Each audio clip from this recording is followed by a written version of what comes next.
Here, it depends on. So also you can see. Sometimes I know I've been to the teachings, say by the Dalai Lama, and he's like, the boss teacher, and you can see in the front row are the 80-year-old abbots who've been hearing this stuff for 75 years, who themselves are highly advanced, and in the back of the row are the little kids who heard it the first time, and that's very not uncommon in Buddhism. There are certain teachings that when you study in the monasteries, or when you do the philosophical teachings, you can go into far more depth on the topics. Far more depth. That's when it gets really esoteric and really hard, unless you've studied it for years. So it depends.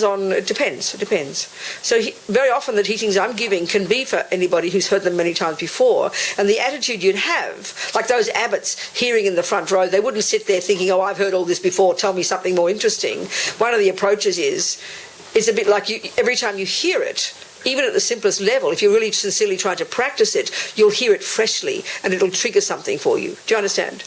It won't be merely wanting just more exciting, interesting intellectual information. So, sorry, go on, yes. Your personal journey, yes. Where are you? I mean, you're still thinking about the teachings and working out what the mind's all about. I understand. I understand. No, well, the way to say it is,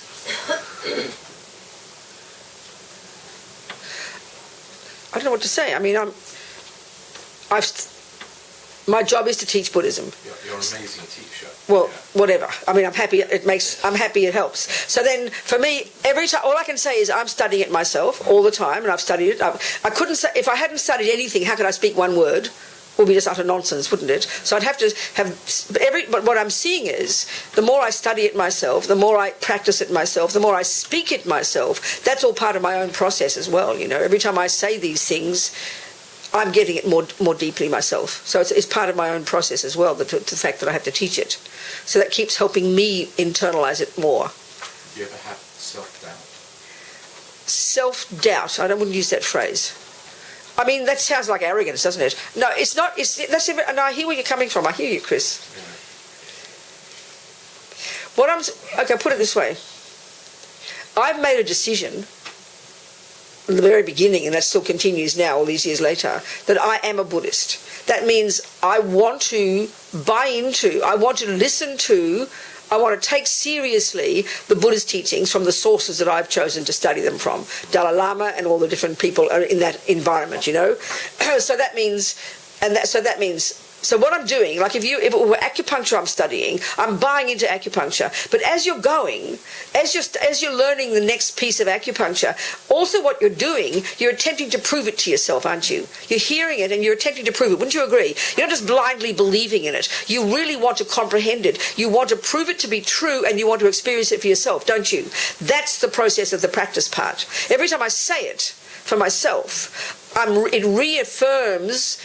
reaffirms what I felt I did know, and it increases my confidence in it. And every time I say it, my own understanding of it increases the verification of it for myself. So learning anything is a constant process, surely, of listening, verifying, and experiencing. Wouldn't you say that? In any body of knowledge. I'm learning the guitar at the moment. Yes. It's not very good. No. And I'm trying to get my fingers to move faster. But there you go. There's a point where they won't. That's right. And I've got more practice. That's right. Will they get faster? Well, they will. No, but it's logical. I think if you've got confidence in the teacher, and you've got the right instrument, and you've got the right approach to it, it is logical. We say, isn't it? We have a saying, practice makes perfect. You've got to have all the right components. And the Tibetans have a nice way of putting it. They say, nothing gets more difficult with familiarity. Nothing gets more difficult with practice, which is kind of gives us confidence. So for me, it's because to get to the point of graduating as a Buddha, that's a long-term thing. That's massive, what the Buddha says we can achieve. But when you have got confidence in that path, and that for me, every time I think it, study it, do it, practice it, hopefully it's increasing my own experience of what I know so far, what I have verified, and then continues my enthusiasm to want to continue on it, continue to practice, continue to verify, continue to experience it. It's an ongoing process all the time. It's a huge amount of discipline, isn't it? It is. Huge. Yeah, but it's, yeah. Yes.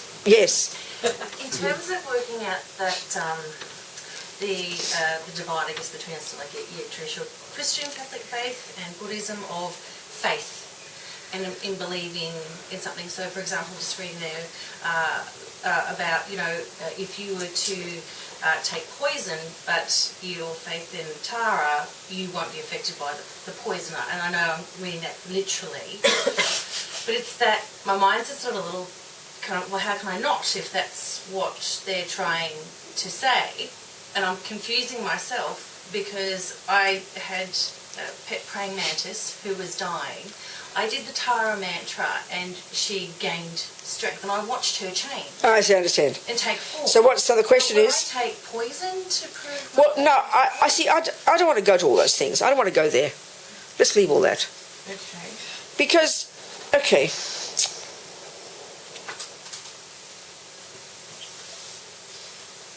All I can say is the Buddhist understanding of the mind and its capacity, and I'm not trying to make it, don't, because as soon as we start talking in ordinary terms about things like that, instantly it becomes esoteric and mystical and blind and faith and wow and cosmic and religious, and I think and then I don't want to go there in that way. So I'd rather say is, for the more we understand the Buddhist view of what the mind is and what its potential is, then that for me is the ground in which this stuff can become reasonable. So that's what I want to say. Too early. No, it doesn't matter. Have it there. I mean,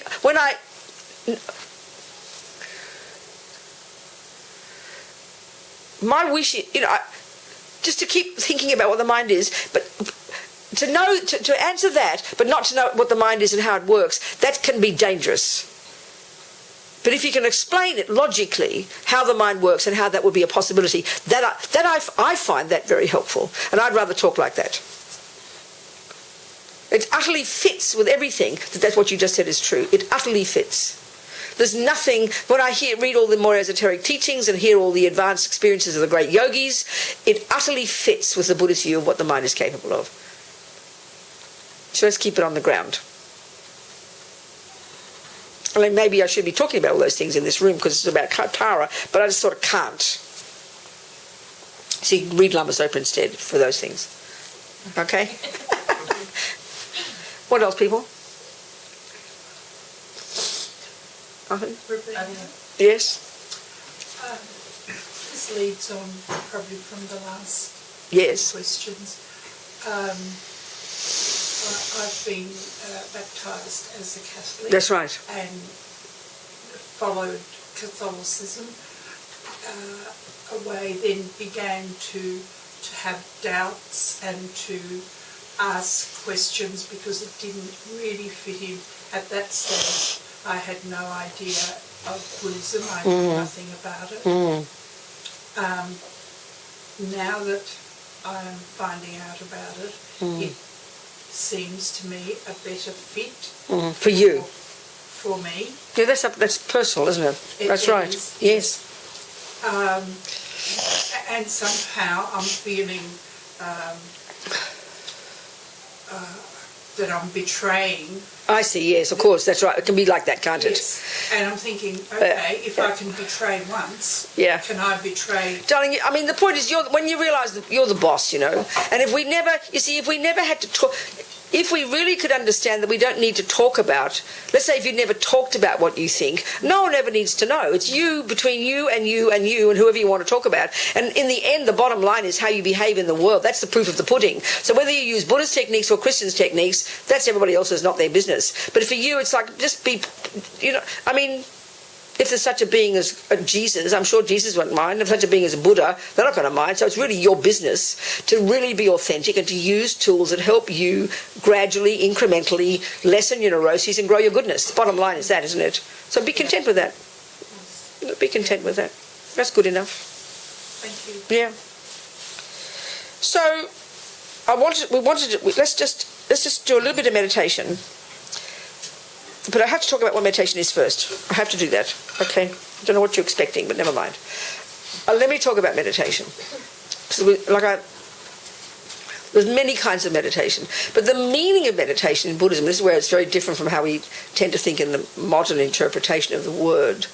I mean, we have so many mystical ideas about it. It's hilarious, you know. Am I supposed to wear a microphone or something? I forget. Was I supposed to No, have... the microphone. Did I have a... Picking you up. Oh, okay, fine. Okay, so if we can take the view, the Buddhist view, which is how we're describing here, that every single thing we think and do, everything that goes into our mind, everything that goes on in our mind, forget your body and speech, is producing you as a person. It's something actually very simple, but we don't think of it like that. You know, as I said, if you're practicing music, like Chris is learning the guitar, okay, his fingers are involved, it's true, but it starts with his mind.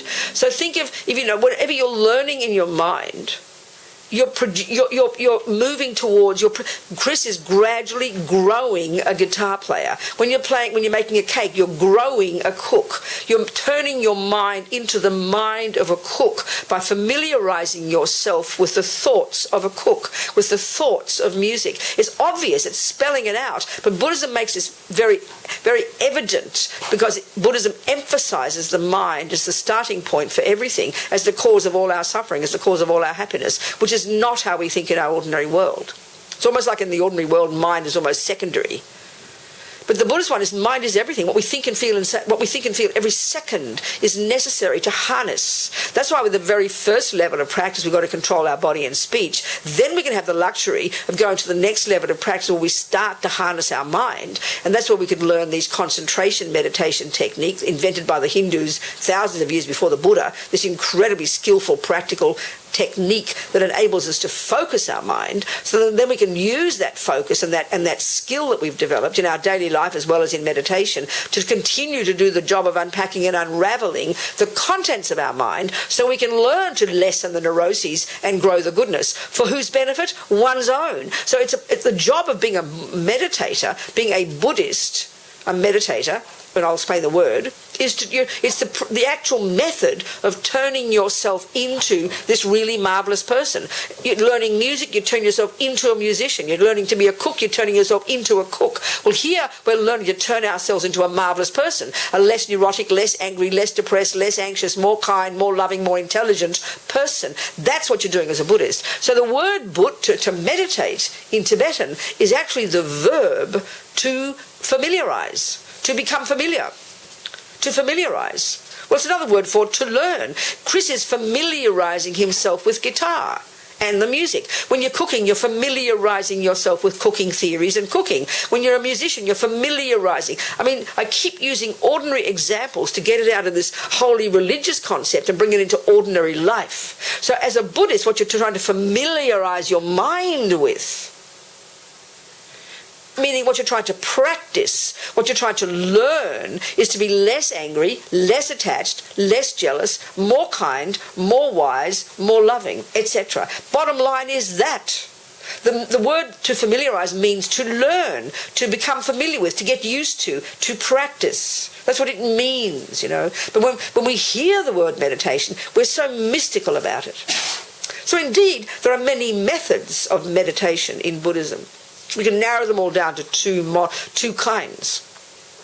The first one, which is the common ordinary view of what meditation is actually this concentration meditation technique. The world vaguely knows it as mindfulness. And its purpose, its function, is to simply to learn, to train your mind to pay attention to one thing without getting distracted. And that's not easy, because we know our mind is always getting distracted. It's all over the place, you know.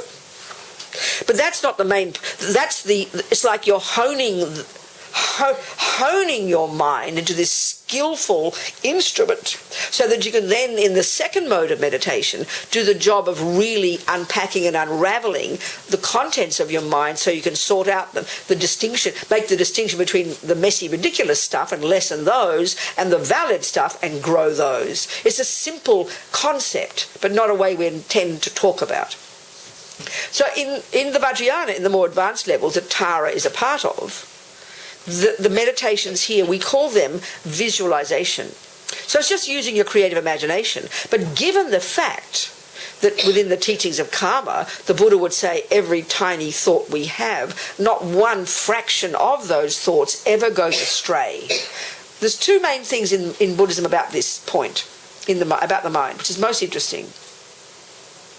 One is the simple bare bones fact that every tiny thing any being sees, hears, tastes, touches or smells, or that goes on in their mind, even without any awareness of it, all the crazy stuff that goes on there, all the thoughts, all the feelings, all the emotions, all the stuff that we see and hear and taste and touch and smell, every tiny bit of it goes into our memory bank, and I'm not talking about the brain here, and gets stored there. There's not a single tiny millimetre of any experience that goes astray. Everything gets stored. And that's what we mean by memory. So we can see ourselves, we talk about not remembering our past life. Well, what a joke. We don't remember 99% of today. And that's a fact. If we each of us had to start accounting for exactly every second of what happened today, we'd be an utter failure, every one of us. Because we can't, our gross level of consciousness, the way Buddhism describes, we've got gross consciousness, which is the gross conceptuality, and the gross sensory consciousness. And that's mainly caught up with our ego rubbish, you know. So we can't retain 99% of what we've experienced. We know that. It goes in one ear and out the other. But the Buddhist view is nevertheless, it's all stored in our mind. And it's all there available to us. So as we progress spiritually, as we lessen all the neuroses, and as we get single-pointed concentration, which I'll talk about now in this session, and then we might do a little bit of Tara. It'll be a bit longer than half an hour, but we'll see how we go, the whole thing. It's okay.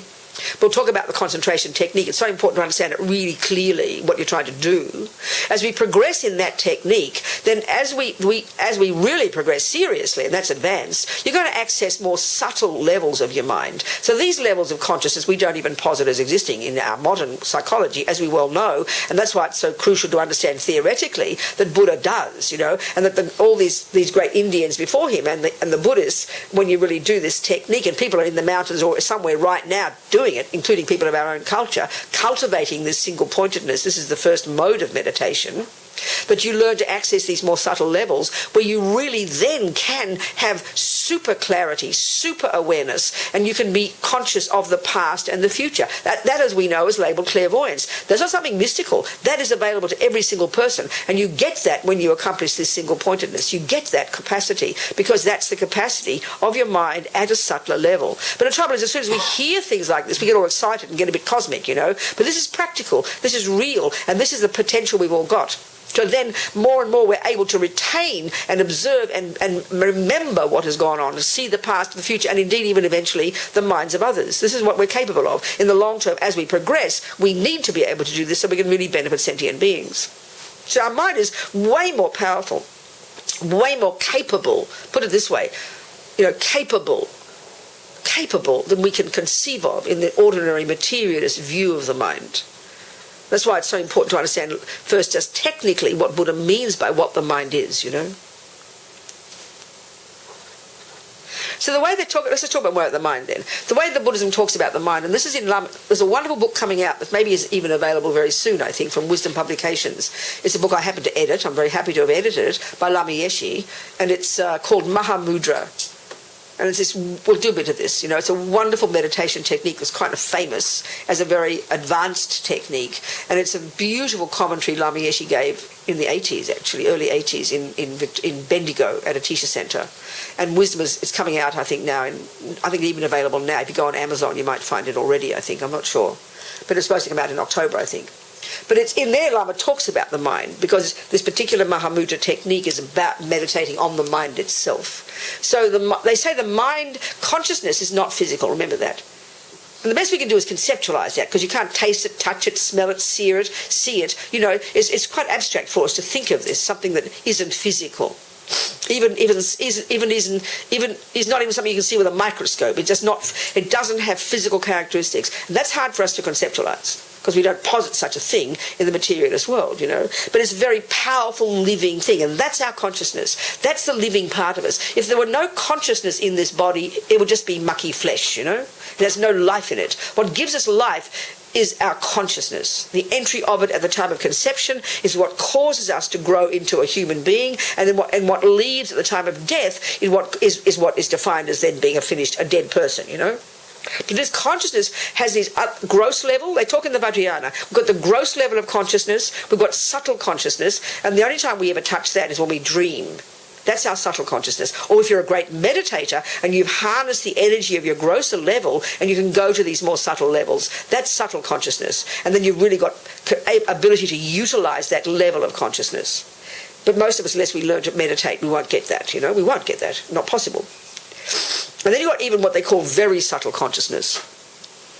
So, the way they talk about the death process, and this is really powerful for Buddhists to understand, the way we die, or then the way we get born, and that's dealt with in great, as I said, in great depth in all the Vajrayana teachings. And this is, so this in the Mahamudra book, Lama Yeshe talks not so much about the death process, or the gross or the subtle, but just in general the way the mind functions. So the way they talk about the mind is very tasty, actually. When you think of it, it's this capacity, your mind is your capacity for cognition. And we can cognize at different levels, through the senses, conceptually, and then at these more subtle levels. And what the mind cognizes is that which exists, which is whatever exists, The Buddha's view of the mind, when you've perfected wisdom, and this is again what sounds very esoteric to us, when your mind is fully developed as the mind of a Buddha, when your mind is fully rid of all the rubbish and full of all the goodness, your mind literally is in sync with that which exists. It can cognize that which exists, the way exactly there. So the way they talk about the mind is it cognizes like a mirror does. And it's a really nice analogy. It's very tasty, So in the same way that if a mirror is dirty or dusty or cracked, whatever is reflected back in the mirror, whatever is reflected in the mirror, which is everything out there, appears in a crooked way, appears in a deceptive way, appears in a way that isn't reality. This is a nice way of putting it, and we understand this exactly. So the way Buddha is saying right now, our mind being caught up in all the pollution of attachment and ego and anger and jealousy, which are these neurotic states of mind, they are mind, but they're disturbing emotions that we're very familiar with. They're very deluded. They're very they're neurotic and deluded, and they're like polluted. They're not. So when they are prevailing in our mind, then whatever appears back to us, that's the way they say it, which is the people and the events and the things in the outside world. So if there's anger in the mind, then the way the world will appear back to us, we all know, is as very ugly, as very threatening, as very horrible. If there's a lot of attachment in your mind, if I'm in love with Chris, my latest boyfriend, let's say, and masses of attachment in my mind, and this is why understanding these delusions of the mind is absolutely fundamental to being a Buddhist. Absolutely fundamental. That if I've got strong attachment, which is this emotional neediness, which is this expectation and the possessiveness, and the crucial job of attachment is this, this exaggerating of the object's deliciousness, and then this enormous expectation that that object has to make me happy, and then the manipulating for that person to make me happy, the expectation they must do what makes me happy, the possessiveness of that person as if they're mine, like an extension of me, all of that is a function of attachment. That's a massive series of stuff going on in my mind. So if I'm seeing an object through the lens or through the mirror of attachment, that person will look totally divine, and I will manipulate that person like crazy. But that's not the real person. That's not what's really existing. Buddha says that's a lie.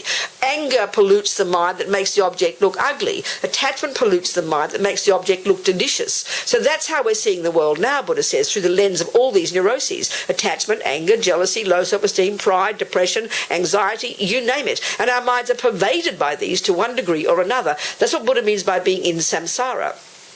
Which sounds depressing to think that we're like this all the time. Well, we are to one degree or another, until you're fairly highly realised, But our problem in the West is we only think you seriously got problems when you're really seriously mentally ill. Well, Buddha says we're all mentally ill, baby. It's just a question of degree. So the way our mind is, that we have also in the mind, we have all the goodness, the compassion, and the kindness, and the generosity, and the intelligence, and all the other virtuous, positive, valid, good qualities. But when the world is reflected back into the mirror of our mind, more prevailing, that where the goodness is prevailing, then it'll be more realistic, more valid, more realistic, that our mind is more in sync with how things exist. This is very much the way Buddhism talks. When virtue is in the mind, when kindness, intelligence, compassion, because those qualities are valid, Buddha says, they reflect validly back to us what is existing there. But when our mind's polluted by the delusions, things just appear through the lens of our own neuroses, and all of those neuroses are the voices of the neurotic I,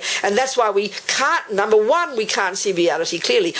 When I'm seeing Chris through the lens of attachment, I'm not seeing the real Chris. I've selected certain things about him, and you've made up your own fantasy about this person, and then you project that fantasy onto him, believing that he is out there what my mind has made up. This is the way Buddhism talks, and that's what our mind does.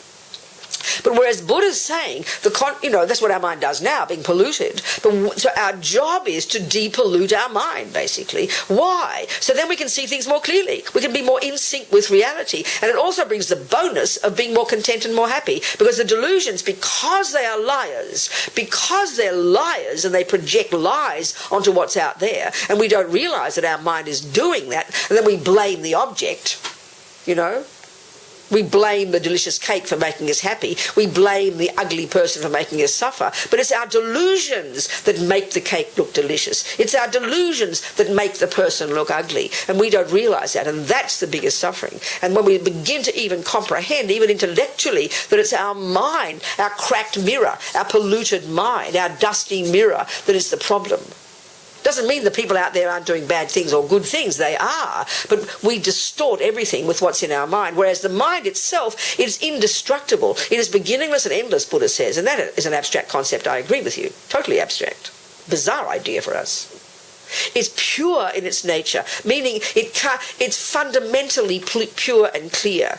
That doesn't mean we have been fundamentally pure in the past and then have lost the plot. Not like that. Delusions have always been there. If delusions are there now, they've always been there. But we can rid the mind of the delusions. We can depollute the mind and have the mind to be in completely oneness with virtue and wisdom. And then whatever is there will be reflected accurately. That's wisdom. That's eventually what we can accomplish. And that also happens to bring the bonus of being joyful and happy and content, because our mind now is in sync with reality. This is the way Buddhism talks. So it's encouraging to hear that this mind of ours, it is polluted, but it's not, the way they talk about it in Buddhist psychology, these delusions are adventitious, meaning that they're not at the core of our being. They're not intrinsic. They're not inherent within us. They're not a fundamental component of our mind. That's a pretty powerful concept. Whereas I think modern psychology and neuroscience, talking about the brain, would say that they are natural parts of us, therefore are absolutely not adventitious. That's a very abstract concept for us, meaning that they can be rid of. This is Buddha's point. So it's kind of encouraging. So when you read this book, I really recommend it. It's so beautiful. Mahamudra, very short. Mahamudra, How to Discover Our True Nature, it's called, by Lama Yeshe. That it's very encouraging to hear that our fundamental nature is pure, that it's indestructibly that way, that virtue is indestructively at the core of our being, that virtue and validity and wisdom and clarity are who we truly are. This is very powerful. This is very encouraging, Of course, you've got to just have confidence in it in the beginning, because you can't taste it.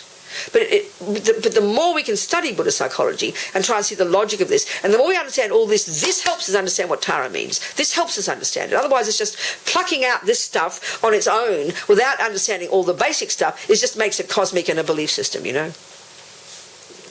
Are we communicating here? It's very encouraging to hear this, because ego feels, look at how we feel. Instinctively we believe that anger is at the core of my being. Why do you think we kill each other and ourselves? Because we have gone beyond despair, because we believe totally that monster, either yourself or others, and we don't know what to do with it. Because we never pay attention to the mind. We don't know that everything we're doing and saying and thinking and feeling and touching and smelling and tasting is informed by our mind. We never pay attention to the mind. We never work on the mind. We only obsess about the outside. And then whatever does arise in the mind, because we never paid attention to it, when it becomes despair and depression and anxiety, it completely freaks us out. Of course it does. And because it feels so concrete, it feels like this is me. No wonder we become despairing, So to even hear Buddha's teachings about how everything's impermanent, how there's nothing that's concrete and set in stone, even that's encouraging. To hear how our mind is not innately negative, just to even hear it is encouraging. It's powerful for us. And then it gives us the courage to try to taste that potential. So the kind of meditations we'll do, we'll do a bit of Tara, but I'll do some other first, where you're just visualizing the end. They talk about these meditations, visualizing these different Buddhas as sort of like taking the end result. It's sort of like imagining in your mind you're doing a meditation on Serena Williams and you're visualizing Serena winning Wimbledon, and then you literally are almost in your mind you're imagining you're going to be becoming exactly that. So it's like it's really taking, they say it's taking the end result, your own perfection, your own Buddhahood, and you're bringing it into the present. So it's like these types of meditations are the ultimate in positive thinking. That's all they are. You're visualizing that you become yourself that Buddha. You visualize yourself becoming that. And because everything you think and do and say doesn't go astray, because everything you think is programmed in your mind, then just by visualizing Tara, by visualizing you becoming Tara, then it is a cause for you to become exactly that, which is a perfected being, So it's great. It's not just wishful thinking. It's very powerful psychologically. But you only understand that if you understand karma, which is like when you learn in junior school, Are we communicating here? Because everything our mind does, none of it goes astray. And that's a big shock in our culture. We really believe our mind is this secret little place that only I know about, and it doesn't matter what I think. I'm allowed to think what I like. This is the most monstrous nihilistic statement you could ever say. It really shows that we think that thoughts literally have no effect, have no consequence. When we say they don't matter, I'm allowed to think it, therefore it doesn't matter what I think. It means it has no consequence. It means there's no result from it. But the Buddha says everything is cause and effect. Every millisecond of what you think will bring a result, first to you. It's sort of like saying I'm allowed to play whatever note I like on the piano. You are allowed to, it's true. But if you want to play Bach, you cannot play every note you feel. You've got to train your mind, harness your body and your fingers and your mind, and learn the theories and channel all that energy and play exactly the way Bach plays. That's if you want to play Bach. If you want to just play any sound you like, yeah, you can think what you like. You can. You absolutely can. Of course you can. You're the boss. But don't be surprised if you turn into a maniac. But that's the thing, we don't think what goes on in our mind plays a role in who we are. I mean, that's quite schizophrenic to think about it, but that's what we believe. It's very weird. I always quote this story. It's very funny. In my iPad years ago, and I read my New York Times, I saw this woman in Brooklyn, got into her husband's computer and discovered that he was part of a cannibal site and that they were planning to kill and eat her.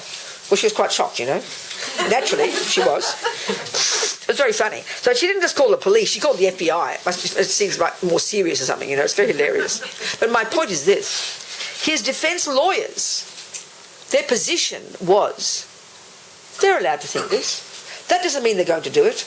Meaning exactly that point, that it doesn't matter what you think. So, I mean, that really is quite schizophrenic. To think that you can live in your mind thinking that you're going to eat your wife every day, at the same time as being loving and compassionate. How can those two pieces fit together? It's literally impossible. I mean, it's literally impossible for you to think. But half the time we feel like we're schizophrenic, don't we? Lots of weird stuff going on in our mind. We're trying to act like a nice person. We know there's a big disconnect there. Do you understand? But this is what we think in the world. I mean, it's beyond insanity. It is beyond nihilistic. It's beyond unintelligent. It's absolutely astonishing, but we somehow believe it. So the Buddhist here is so practical. And that's why we have to learn to understand our mind. That's why we have to understand every single tiny second of whatever's going on in here, so we can learn to work with it and turn it into the mind that we want, which is the mind of virtue and clarity and wisdom and joy and compassion. And don't think it's like Pollyanna. It's profound, And this is the job of being a Buddhist, all the way to being Tara. All the way to that. And it's the same logic. We can understand this logic, we can understand Tara. We can understand Lama Zopa's words.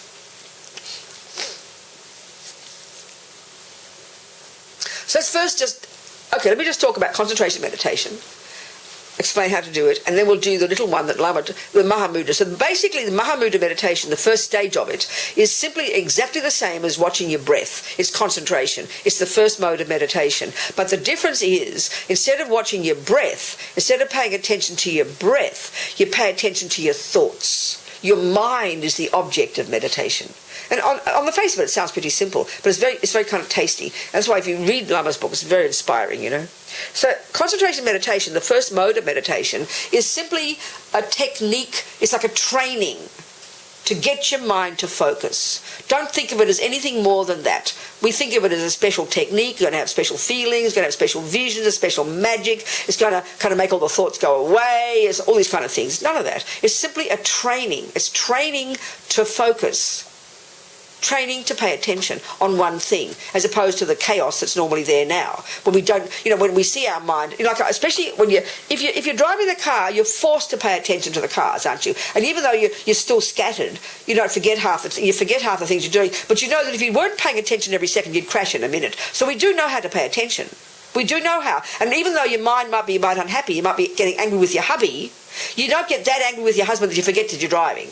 Do you understand my point? If you did, you'd crash. So we do know how to pay attention, and we can pay attention to the cooking, and pay attention to the driving, and pay attention to what we're typing on the computer. We can see that we can do it to some degree. So that's my point here now. To the degree that we can do any concentrating while we're driving or cooking or working on the computer, to that degree, we're not paying attention to our thoughts, right? Isn't it? That's reasonable. So that's why when you lie down at night, and you're not paying attention to anything else, and it's dark, and your eyes are closed, and you're trying to get to sleep, but you can't, then you think you're going crazy, don't you? You know, we all have that experience when your mind, you don't believe your mind is so berserk. Well, do you realise your mind's like that all the time? It's that only because you're paying attention to the driving and paying attention to the cooking and all the other things in your daily life that you're not noticing it. But this is literally true. Your mind is already chaotic. It is already like that all the time. And in our culture, in modern psychology, we don't have techniques for changing it because we don't understand it. But this is Buddha's skill. It's unbelievable. And these Indians before him, it's utterly ingenious, I tell you. So the first technique, this one of concentrating, is a technique that you begin to do that eventually brings the ability of such paying attention that eventually even your thoughts begin to become subdued. But it's not as if you're trying to make the thoughts go away. That's not the job. So it's like when you start to sit down and meditate, you think, be quiet, all the thoughts go away. No, you don't tell them to go away. What you've got to do is you've got to strengthen the capacity to pay attention to one thing. And as that increases, so then your thoughts will decrease, or at least your awareness of them. But then you get very sophisticated at this paying attention. So most of us, we won't get very far. It's described in terms of 9 stages of cultivation in all the texts, right? This concentration. We might not even get to the first stage, actually. And to really be serious, you've got to give up, quite a lot and go to a place for several years to get it seriously, these 9 stages. So it's really quite advanced getting this. So most of us won't do that, but we will maybe attempt this technique and have it as a little basic technique that we might try out every day, and it's a good training. But the real benefit from it isn't so much that you'll get much concentration. Don't expect that unless you do it very seriously, long periods every day in retreat. But the main advantage that will come will be this. So like I said, in normal daily life, if we do pay attention, we're paying attention to the outside thing, to the kid, to the cooking, to the driving, to the job at hand. And to that degree, we can learn to pay attention to something, but we don't use that capacity for attention when we need to notice what's happening in our mind at other times. And that's the skill we need to bring to bear into our daily life. So you can do your 5 minutes of concentration in the morning, and then what that brings you, because you're stepping out of your head very consciously for 5 minutes. You're not paying attention to the traffic where you're busy with all the visual things. Your eyes are quiet, you're in a subdued environment, and so you're going to attempt to pay attention just to your breath. So it's a much more subdued environment than in the traffic, that's obvious. So then your thoughts will be much more vivid to you because they're the obstacle to your attention, aren't they? Your thoughts are dragging you away every second. And normally, so then by attempting to pay attention to your breath, even if it's a real struggle, it doesn't matter. That's the job you're trying to do. The job isn't to make the thoughts go away. Don't think you're not successful just because your thoughts are berserk. That's natural. But you're training this ability to pay attention to get stronger and stronger and stronger. So then you do that, you train in your session. Then it mightn't be so much fun, it doesn't matter. But then the real benefit, in my opinion, is how you bring that skill to bear in your daily life. This is where the success comes. And where you bring it to bear is not just in then learning to drive better because you've got more concentration, or not getting distracted by the crazy kids while you're doing your computer work, but now that ability to pay attention, which you trained in, you can now use that to turn into your own thoughts, and you've got to pay attention to them. With your focus that you've learned, you're going to notice your crazy thoughts. You're going to notice the thoughts before they come vomiting out the mouth. That's the skill to learn. That's the skill to learn. Or before you can't get out of bed one morning because you're so depressed because you're inert with misery.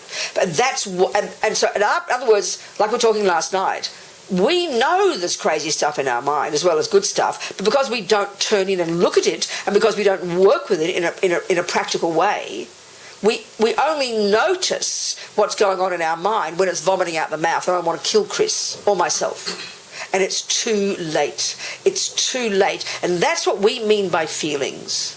We mean by feelings, when the body's involved, when I'm shaking and I want to kill somebody, then I see I've got these feelings of anger. What am I going to do with these feelings of anxiety when you're having a panic attack? It's too late to notice. The point is, all those emotional feelings which you're expressing through your body are simply the gross expression of what's already in your mind all the time. But these uncontrolled berserk thoughts that are going on there deeper down, and that's what we have to learn to become familiar with before they get to the mouth. That's the skill of applying the Buddhist technique in your life every day, and you get better and better at that. So you're noticing the angry thoughts, you're noticing the jealous thoughts, and then you bring out your virtuous thoughts to argue with them. You talk to yourself, but your virtuous thoughts talk to your crazy thoughts, and it's like you're talking to a crazy kid to calm them down. You do it to yourself. This is the job of being a Buddhist every day, I tell you. Nothing cosmic.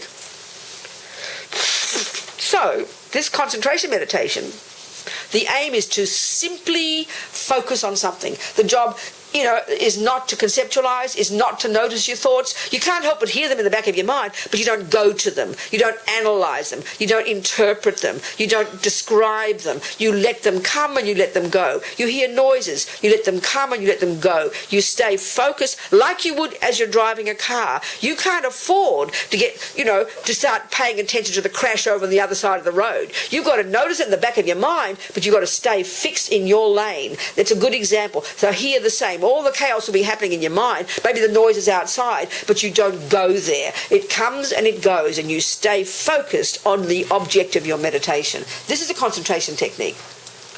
So breath is a good example, but this Mahamudra takes in particular the thoughts themselves. It's similar to a technique that's known as Dzogchen. It's from a different tradition, and they're variations of the same thing.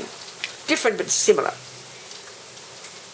So why don't we just do that for now? Then we might follow it with Tara or not, or we'll see. As long as you're flexible in your expectations, then we'll all have a good time. All right. Otherwise you'll say, where's the Tara meditation that was promised at noon? In fact, where's lunch that was promised at noon? It was now 12 past. So we'll do a little bit of this one first, okay? So don't complicate it. Don't have any expectations. Don't think you should be doing anything. The job is, we're going to do 5 minutes, okay? The job is to pay attention as much as you can to whatever pops up in your mind. It's weird initially. It's sort of what we know. It's just weird. We're going to give it a go, okay? So just get your body straight. I'll go through the positions of the body. The ideal classic position that all the yogis over the centuries have found to be most conducive for good meditation. I mean, if some of us are sitting cross-legged, then the best position is to have your legs in full lotus. And they've all found that if your legs are like that, then that makes the body very stable. You can sit up for hours upon hours without toppling over. But most, so if you can do that. If you can't do that, ordinary cross-legged, and then that's the first one with your legs. For those of us in chairs, have your feet firmly planted on the ground, okay? And then don't slump into your chair. So sit upright. Don't sit into the back of the chair. We should hold our own body upright. That's important. That's the first thing. The next is our hands. So all the meditators use different positions, but the one that's the classic one that's taught is your left hand underneath and your right hand on top like this, and your thumbs touching, forming a triangle. All these are practical. This is coming from the experience of the great meditators over the thousands of years.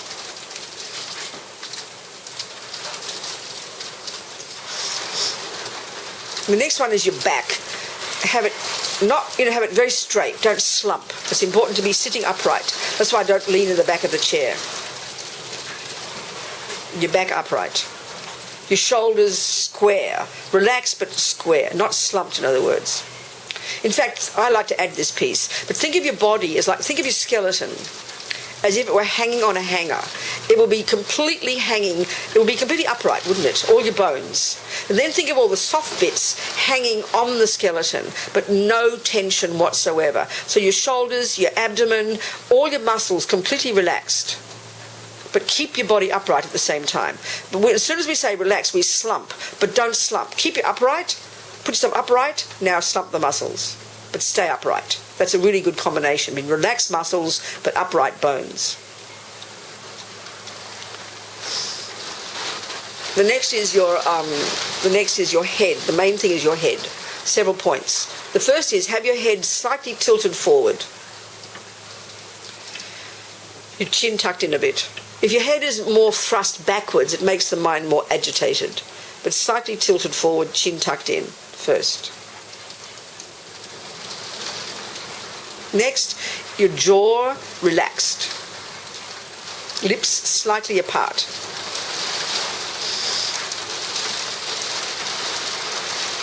And now, oddly, but there's logic to it, the tip of your tongue resting behind your top teeth, just near your palate. All the great meditators have found that this prevents you, if you're meditating for a long time, it prevents you from dribbling or from having to swallow your spit all the time. It's very practical. Tip of the tongue behind the top teeth, lips apart slightly. Breathe through your nose. And remember to keep your abdomen. We tend to squeeze our abdomen. Keep your abdomen very relaxed. So now finally with your head, your eyes. Your eyes, many of the great meditators who do meditate many hours throughout the day, they say that, as an antidote to becoming very sluggish, if your eyes are fully closed, you have your eyes slightly open so the light gets in. But if you haven't got much concentration, that can be very distracting. So for most of us, just for this 5-minute session, we can have our eyes lightly closed, but your eyes beneath your eyelids should not be thrust up in the head, because again that makes the mind agitated, but looking downwards as if you're looking along your nose towards the ground. This is a classical position. Your legs, hands, your whole body upright but relaxed, shoulders, head forward, chin tucked in, jaw relaxed, tip of the tongue behind the top teeth, breathing through your nose, eyes looking down. This is the position. So now settle into this in a very unself-conscious way. Be very relaxed about it, Try and think of it as just a normal activity, as a practical activity, not some holy thing.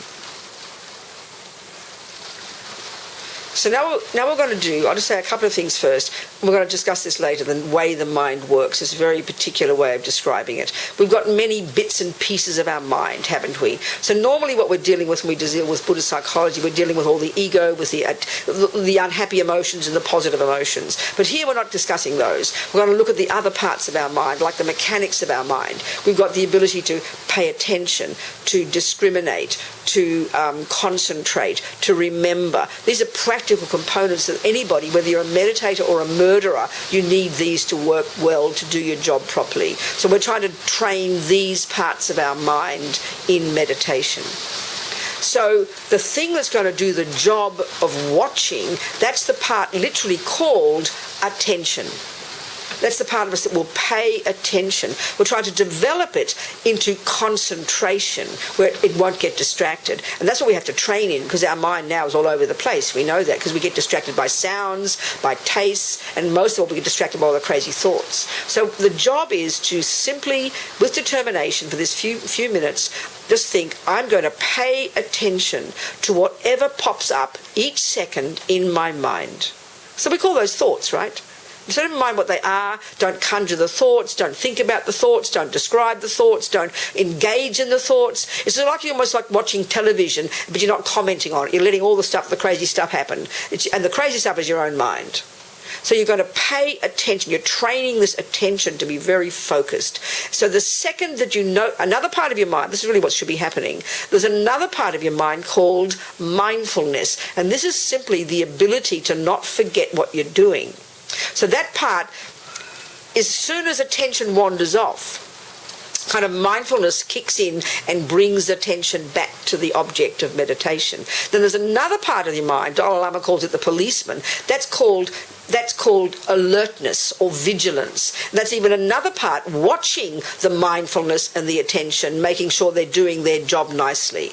So there's many parts of our mind all working away that we don't even discriminate, that we don't even notice, but they're all doing their job. If they weren't, we'd be insane. If we didn't have proper attention, proper intention, proper discrimination, proper concentration, proper mindfulness, we'd all be berserk. We could never do anything properly. But in this type of meditation and using Buddhist psychology, it trains these parts of us. You know, it's really marvelous. So just imagining all those bits and pieces doing their job, you know.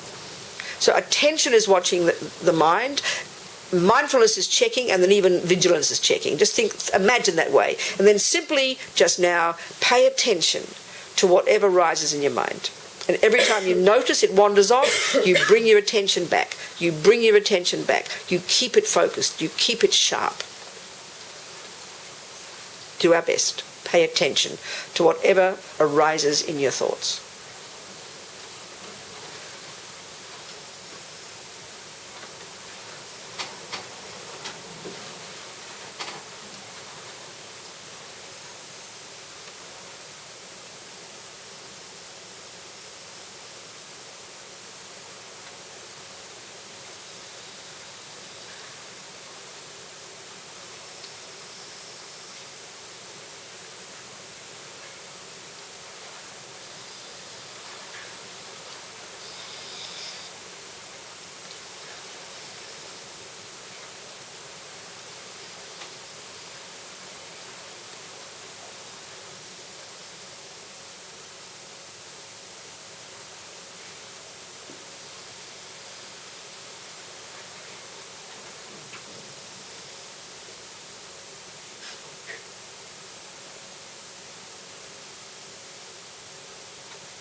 Just bring the attention back to the object. Just focus on the thoughts, whatever pops up.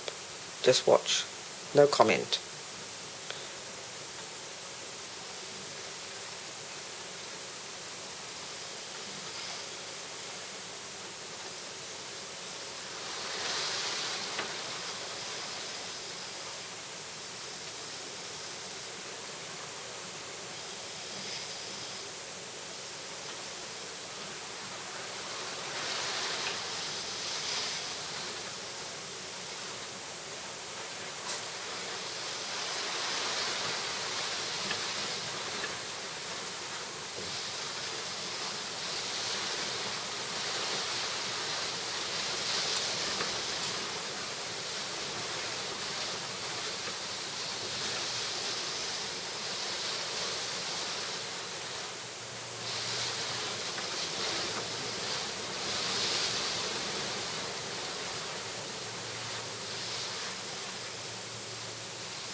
Keep your mind, keep the attention sharp, alert.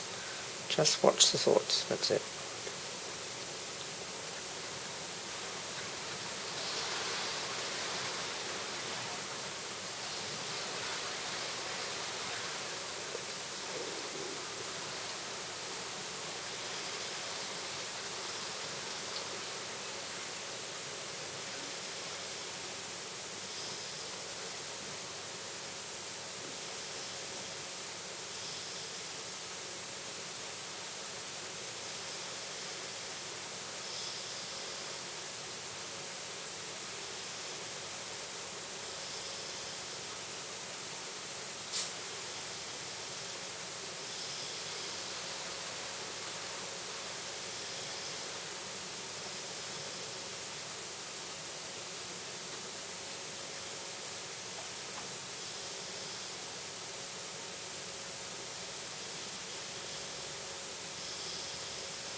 Keep your mind sharp.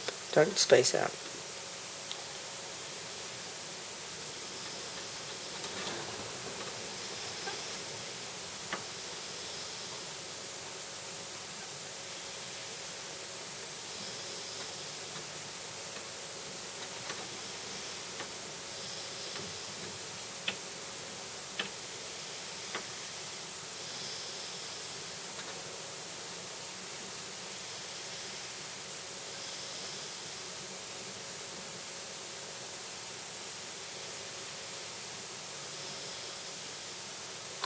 So relax now.